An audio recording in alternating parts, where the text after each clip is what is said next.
Kingdom of the Planet of the Apes, the fourth installment to such a fantastic franchise, hits theaters this weekend. I saw it. Let's discuss. What a wonderful day!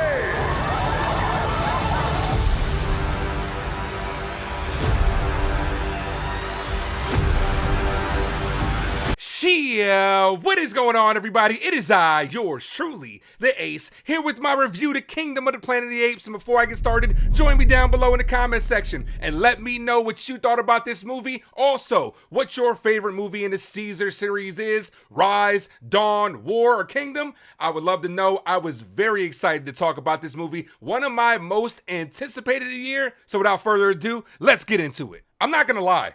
I'm not a big Planet of the Apes guy. The movies from the 60s and 70s really didn't interest me. I first got into this franchise with the Mark Wahlberg film, and boy, in my opinion, that movie was terrible. Didn't really leave a good impression on me, but I decided to give it another go when they started to redo the franchise in a different direction from the point of view of Caesar with Rise, Dawn, and War. And man, that is such a great franchise featuring such a compelling character that we are able to connect with on multiple levels. So when I found out that they were going to make a continuation from this series, I was a little bit skeptical because knowing Caesar wasn't going to be in it, but this movie was absolutely incredible. This was such a good continuation of a great, well set up franchise that continues to expand not just what we know, but also tell a new, riveting story that feels like a new beginning and a good starting point to the next trilogy. First thing I'm gonna say, this movie was visually stunning. From the characters, to the special effects, to the landscaping, everything was on point. Wes Ball, dare I say, was on the ball, pun intended, and there wasn't a single moment in this movie that I felt like I was taken out of it. A lot of times in other movies with the special effects, you know what I'm saying, from the VFX department, you can kind of feel like, okay, that doesn't really look too good, but not in this movie. The original trilogy was good, but this one takes a step further with how real these apes look. From the facial expressions to how they emote, to the fur looked amazing, especially when it got wet, to the movement with the action sequences. Everything was absolutely on point. I was fully immersed in this universe. I'm gonna say it again. There wasn't a single moment that I was taken out of this movie. It was totally captivating, not just because of how great the characters are and because of how they looked, but because of Wes Ball, formerly of the Maze Runner movies, is able to capture how well this dystopian future looks with the landscaping. Like when we're walking through an airport or an observatory or over a bridge, and you're seeing how desolate things look after the fall of mankind, definitely puts you right in the center of this film and just adds to how visually stunning it looks. All of that is easily like the best part about this film. Amazing job by, like I said, everybody in the VFX department, the actors, how they looked. Like I said, I just can't express it enough to how visually stunning this movie is. All right, let's talk about the plot. Really strong storytelling that tells a human-like story through the eyes of apes with a lot of real-world representation.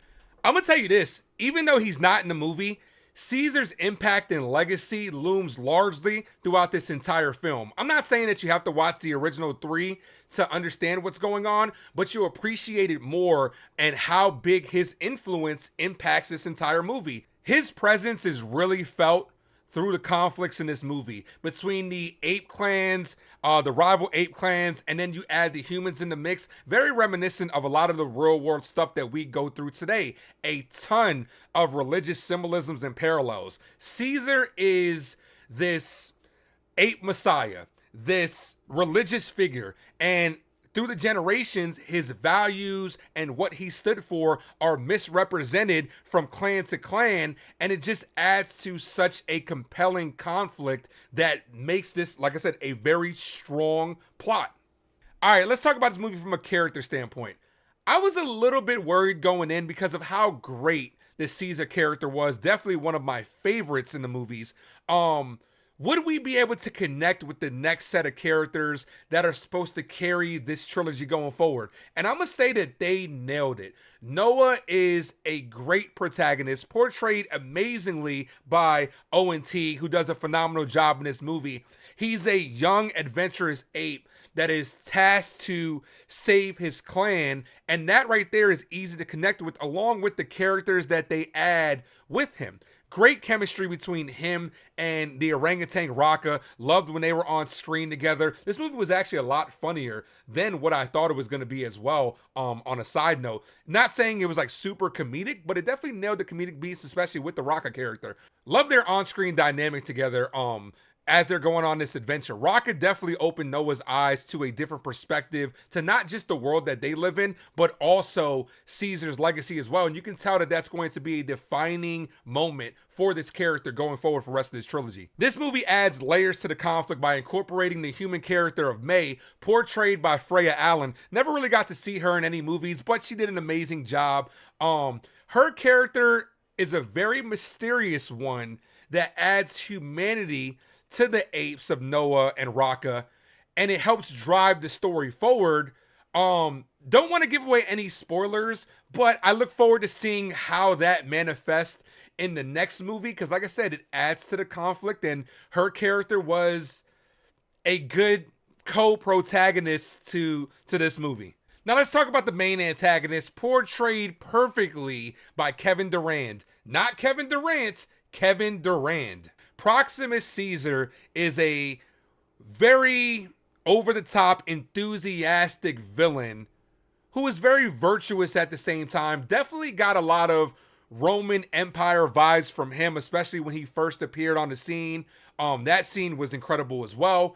But like I said, another one of these villains with virtue that, yes, he's villainous, and the things that he's trying to do aren't, you know what I'm saying, are very misinterpreted by what he thinks Caesar was. But a lot of what he says makes sense and actually comes to fruition throughout this movie. And it just makes for him to be a compelling character as well. And it's something that's gonna be, like I said, it's gonna have a lot of ramifications going forward in this trilogy. And he was an amazing character. Like I said, the voice work was incredible. How he looked, he was menacing at the same time, but also being very lighthearted. And it just made for a character that I thoroughly enjoyed seeing on screen. All right, let's get into the mix section. There wasn't really anything I didn't like about this movie. So a couple of things I was kind of on the fence about. First point, early on, we got to see Noah and his clan really connect, but then the movie went away from that for the plot standpoint, which I understood, but I would have liked to see more of that camaraderie between, you know what I'm saying, these characters that were very intriguing. Maybe we'll see some of that going forward, but, you know, I'm going to put that in a little bit of a mixed section. Also, great climax, very entertaining, but the parts leading up to that kind of slowed down the pace a little bit. Outside of that, the movie was well paced. Kind of didn't feel that urgency as they kind of slowed down to kind of give it time to, you know, some revelations to kind of, you know, be seen without really revealing some stuff. They kind of like slow rolled it, in my opinion. They could have sped it up and maybe took about 10 to 20 minutes off of this movie, and it would have been perfect. Before I give you my overall thoughts, I want to give a special shout out to each and every member of the Ace Avenue. You guys are the best, whether you've liked the video, come to the live stream, subscribe, share the stream. I couldn't have done this and wouldn't want to do this without you guys. Appreciate you all. But overall, I loved this movie. A great continuation of a fantastic franchise. From Rise to Dawn to War to Kingdom, each movie sets the next one up so perfectly. And this one right here just expands that universe with great writing, astounding visuals, great characters, and I can't wait to see what they do going forward with this one. What am I going to give this for a score? I'm going to give this an 8.5 out of 10. This is definitely a must watch in my opinion, especially if you're a fan of the Planet of the Apes movies. Can't wait to do a ranking on this one. This one is going to be high on my yearly ranking. Top 10? Dare I say top 5? I don't know. You're gonna have to tune in and see at the end of the year by hitting that like and subscribe. But appreciate you guys for watching. Hope you enjoyed it. And like I said, let me know what you guys thought about this movie. I loved it. Would love to hear your thoughts. But thank you guys for tuning in. Like I said, don't forget to hit that like and subscribe. As always, thank you for tuning in to the Ace Avenue. I am yours truly, the Ace. Adios.